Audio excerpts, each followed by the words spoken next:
There's a routine to everything you do. There's one to everything I do. If you're living with someone, you could set your clock by that person, and they by you. When I put my foot in my pants, I put my right foot in first. I don't know which one you put in first, but I do know this.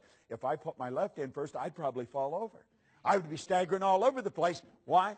It's programming. That's how programmed we are. We're programmed to drive the car the way we drive it. We're programmed to dress the way we dress, to walk the way we walk, to talk the way we talk. Our whole life is written program in here. And you know something? We didn't even write the program. We didn't even write the program. Do you know that they're other people's habits? You and I are the product of somebody else's habitual way of thinking. It's genetic and it's environmental. Why do you think you look like your relatives? Do you think it's an accident? It's what's programmed right into the genes at birth. Yet we grow up and we live that way. Why do we speak the language we speak? Do you know that if you had been taken out of your home and moved to the suburbs of Beijing when you were an infant, you'd be fluent in Chinese and have absolutely no knowledge of the English language? But by the same token, if somebody had been taken out of Beijing, put here, same thing would have happened.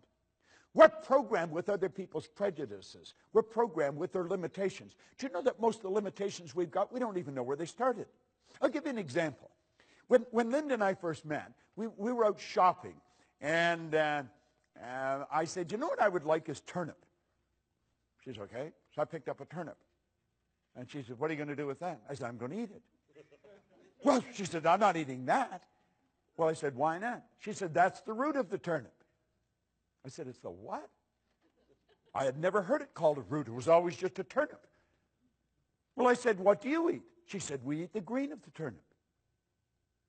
I said, my God, we give that to the pigs. Well, she said, we give the root to the pigs. I don't even know if I ever saw turnip green. So here we are eating the root, giving the green to the pigs. There they are eating the green and giving the root to the pigs. Now, I was raised in northern Ontario. She was raised in Pensacola, Florida, and Birmingham, Alabama. Two totally different cultures. You see?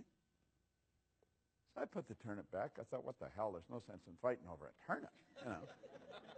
But I'm wandering around the store, yet I'm thinking, who decided we'd eat the root of the turnip? I don't think my mother woke up one day and said, we're going to eat the root of the turnip. I wonder why she ate the root. I don't think her mother did. And then I started to think, I wonder how far back in our family I'd have to go to find out who decided we would eat the root of the turnip. How far back I'd have to go in her family to find out who would eat the green of the turnip. And then I started to think, you know, it really doesn't matter. But the principle behind this is huge. Because, you know, most of our habits are like that. They really are. Now, think of this. What do most people do when they begin to have financial trouble? This is paradigm talk that I'm dealing with here. What do? I'll tell you exactly what they do. They lower their standard of living to meet their income. That's a bad idea. That is a terrible idea. Timidity is not a strategy for the new economy. We're living in a new economy. Remember, you cannot move forward when you're cutting back. Yet, why do we do it? We're programmed. That's what we were taught to do. Anything else is being irresponsible. Well, let's think of this for a moment. Successful people take their income up to meet their standard of living. Do you know why? They understand how to do it. And if you don't understand how to do it, you're in bad shape. But when you do understand, you don't need to cut back. Never need. I've been working pretty closely with a fellow. In fact, we just come back from Europe. We were over all through Germany and over into Finland. And he had had a bit of trouble with money here just within the past year. And he was put his house up. He was going to sell it. I said, what the hell are you selling your house for? Well, he said, I can't afford to keep it. I said, you can't afford to sell it.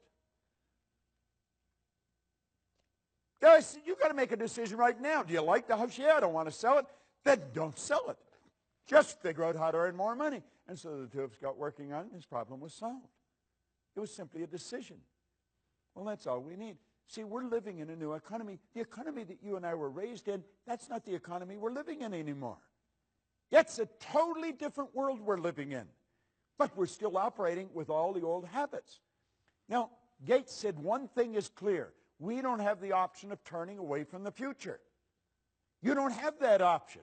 No one gets to vote on whether technology is going to change our lives. It's here. This is the deal. You either fall in line with the new rules or you're going to lose.